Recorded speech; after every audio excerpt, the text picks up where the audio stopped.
C63 Amg, massive bucket list car of mine this is. I've never actually driven one before, and I have just recently bought my BMW M5 Competition, which, you know, I've now committed to that car. That's my new car. But literally on the same day that I agreed to buy the M5, I got a message from one of my subscribers, Ashley, and he said, Calvin, I want to sell my C63 Amg V8 bi-turbo, 4-door saloon, and yeah, it's been tuned as well. So in this video we're going to have a little look around it. I am going to go for my first drive in this car, and I don't know, let you know my thoughts on it.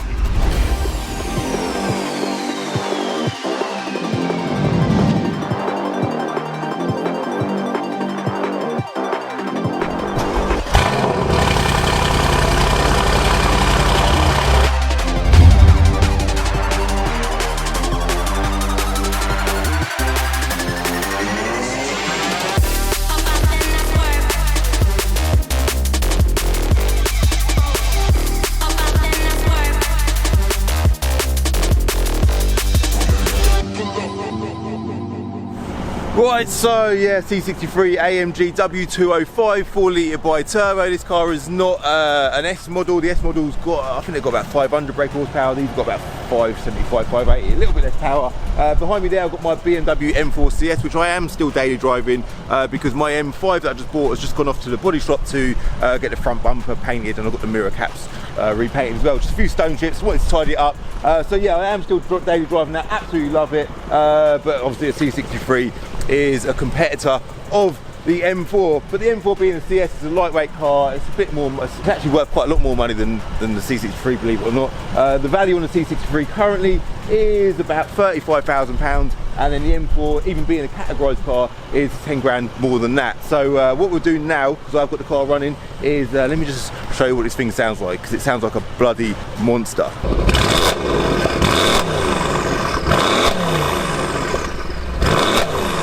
Yeah, it's just a bloody beast, isn't it? So AMG have kind of got that thing about their name that you just expect that from an AMG. Like, why do other manufacturers seem to get away? Like, the M4 does not sound anywhere near as good as the C63. Granted, this has got a V8 under the bonnet, but they are compared cars in the motoring world, and that just sounds unbelievable in comparison, doesn't it? Not, you know what, I don't dislike the sound of the M4, but that sounds ridiculous, doesn't it? So power level, so this is obviously a stage 1 tuned car. I think they achieve about 570 brake horsepower at stage 1 power, and I have been for a very brief drive in it. Those that follow me on Instagram would have seen that on my story about a week ago, and yeah, it was a very brief drive, and I thought I need to do a proper video on this car. So let's quickly go for a little wander around and let me talk about the qualities or the bits of character that's standing out to me on the outside of this car. Very good looking thing for a 4-door family saloon. They're a very good looking car. This car's got a full carbon fibre pack on it, so it's got the carbon fibre front splitter. The plate is the previous owner's plate, so that will come off. It's actually a 2016 car. They come out in 2014, and they then facelifted them in 2018. I think the main difference was front bumper, headlights, and the steering wheel on the facelift ones are really nice, but they are a hell of a lot more money. And then as we come around the sides, you've got this carbon fibre side skirts. I really like them. These wheels are definitely my preferred wheel option. Like, if I was to ever buy one of these cars myself, they are the exact wheels that I want. This car is sitting nice and low as well. Not too low, don't look too like stupid, but it does sit really nice. And they are actually 20-inch wheels. When I first looked at them, I thought, are they the standard wheel size for that car? And they are apparently the standard wheel size for that car. So yeah, they look massive for the car, I suppose, because it is lowered. That does highlight the size of the wheels. Now, as we come around the rear, before we come around the rear, actually, let's look at the roof. Full panoramic glass sunroof, love that, literally love that. If I was getting one of these cars, I'd have to have that. I talk about it all the time. The M cars generally don't come with sunroofs purely because they've got a carbon roof. So I think that's a fair outweighed decision there by BMW. The bottom splitter, which I've just mentioned, it's got that Formula 1 style rear light. I love that, man. Love it. It just seems to go well with an AMG as well. It's just got that real aggression to it. Just rolling with that AMG badge that we've got on the back. Now, these badges have obviously been finished in black as well. Like that, the whole black and silver theme going on. Really like that. And then we've got a carbon fibre rear spoiler at the top there, which I also really like. Just had this 5 Series come in, looks nice. And then is that it for the outside? Tinted windows, just yeah, just a real nice look. Should we have a quick look under the bonnet? That's like the masterpiece on this car. The 4-litre V8 bi-turbo engine with the turbos sat in the middle of the V. Let's have a quick look. There it is, yeah. So you can see the turbo stick bang in the middle of the V there. I'm sure there's some logic about making them run hot. I've got no idea. I'm not too technical in that department, but it all looks very nice under here. Bar that bit of moss, let's get rid of that. That's a very annoying bit of moss, isn't it? Everything else looks lovely and clean under there though. But even to try and fit that big engine under the bonnet of that car, like it doesn't, if you look at the size of the front end of this car, it doesn't, you wouldn't expect there'd be a big V8 under there. But they've pulled it off. Congratulations AMG. So if we go on the inside, this being a non-S car, I don't know if the sports seats were available as an option. This car didn't come with a sports seat, so I don't know if they were only available in the S. I'm not too sure. If I was getting one, I would have to have the sports seats, but these seats are supposedly a lot more comfortable than the sports seats, so we'll assess the comfort of them when we go for a drive in it in a sec. This car's done 40,000 miles, which you might just be able to see up on the instrument cluster there if my camera decides to wake up. There we go, 40,000 miles, good mileage, gloss black inserts, very premium feel to the interior. I think AMG do a great job of interiors, well they did at this point in time. Going forwards, earlier than this, the earlier C63, I did feel like there's definitely lacking a bit of class, but these ones, they did seem to nail it. So what we'll do now, is there anything else I want to talk about? Burmeister sound, those door speakers, look at them, very, very nice. Yeah, let's go for a drive.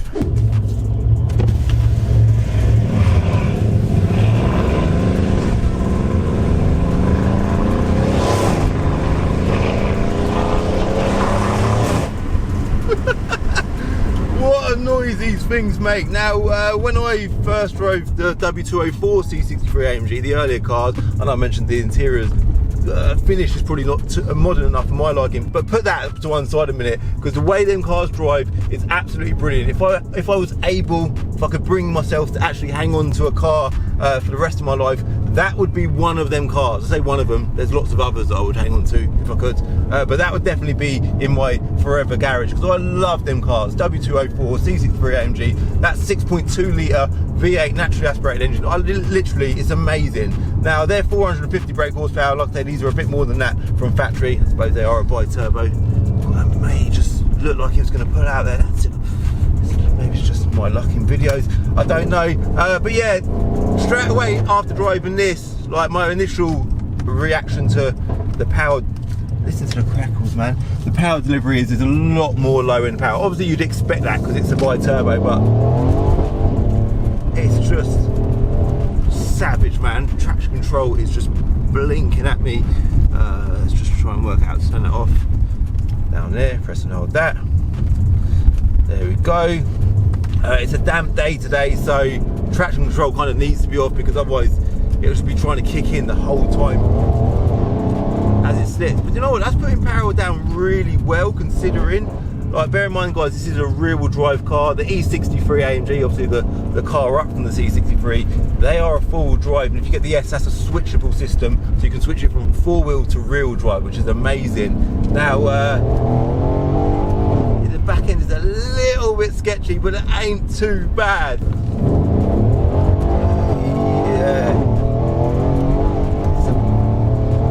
bit of a battle there with the throttle pedal, just slightly, just on and off, just to keep the traction on the ground. But yeah, it's a seriously quick car, as you can imagine. These bumps, I've got to be careful over these bumps, because I do not want to catch that front split. It's very, very low on the front end of this car. Now you're probably thinking, Calv, are you going to be selling your M5 now and keeping hold of the C63? I just don't have that urge right now, I'll be honest. I don't know why. There's nothing that's putting me off of this car, but I am loving that M5. Like, it's just a bit more of a daddy's car. Do you know what I mean? It's a bit of a beast of a car. I don't know, is beast even a fair word? This is a beast of a car, but I just like the fact that these are just,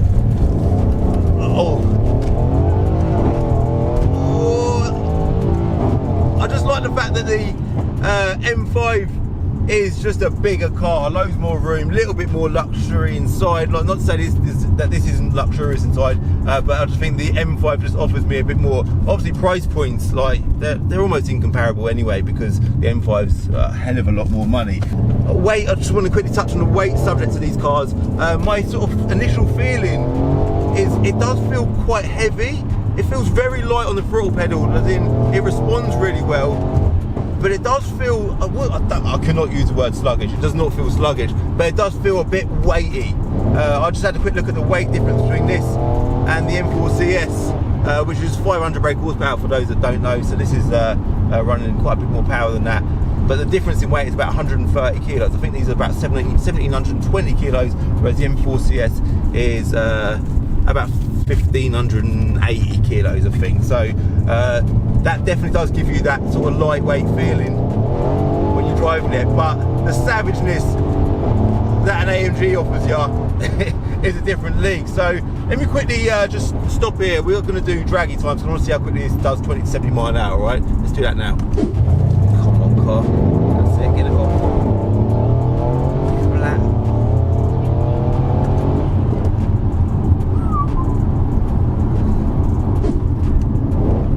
Them downshifts are just, you're never getting bored of them, are you? But what a car, man. Like, I say it all the time about AMG, they seem to do such a good job of combining that sort of practical family saloon or family daily car with just a savage sports car feel to it. Like, they're just amazing, and even the noise and everything, they're just such a good all-round package. And I have just done, obviously, the draggy times, and I've done a good few runs. I've found myself sort of being really careful to throttle sort of first into second, and then by the end of second gear you can fully flat it. So there is definitely a bit of a traction issue, but then from second onwards you are getting full traction, which is quite impressive really, considering the power we've got going into the rear wheels. So the best time I've done was 4.05 seconds, so that puts it slightly quicker than the W204, the tuned one that I done a video on a couple of weeks ago, and not quite as quick, I don't think, as the Audi S3 Saloon. But obviously the S3 Saloon is a four-wheel drive car, so you've got no traction issues there at all. You literally just flat the throttle, gun it and go, whereas you can almost do that with this, but you can't fully do that with this. So that's a little bit of a defending point, I think, to that time on the C63. But this car overall, like I keep saying, it's absolutely amazing.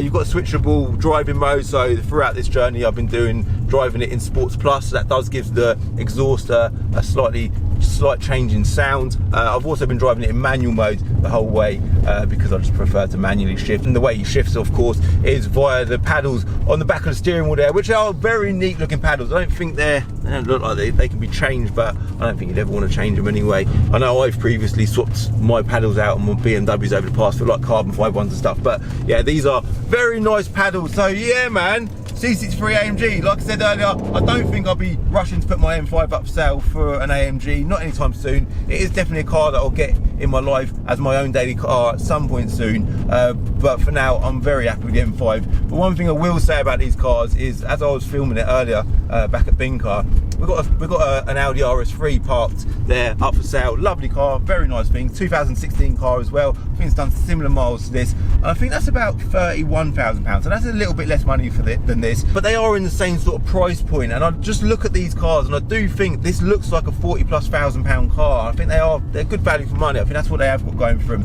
They literally tick every single box, and they ain't too much money. Me personally, if I was spending sort of £30,000 to £35,000 on a car, I would much prefer to have this over an RS3. Like, I like RS3s, they're just a lot of money for what they are, and I feel like value for money is a key factor when you're looking for a car. I suppose you've got the running cost of a V8 with this car, but they're just something that I think every petrol head needs to get their hands on at some point in their life. So yeah, first impressions are, it's just as mental and savage as I expected, and I do feel like it'll be a car that I will definitely own and keep at some point in my life. But for now, this one is going up for sale, and no doubt it'll be gone very, very soon.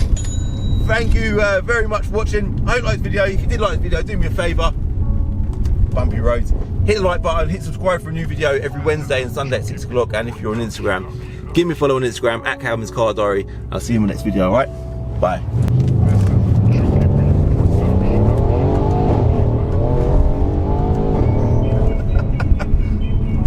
In the next episode of Diary of a Car Trader, well, basically I've bought a broken Civic Type R, and the video will be live on Sunday at 6 o'clock. I'll see you then.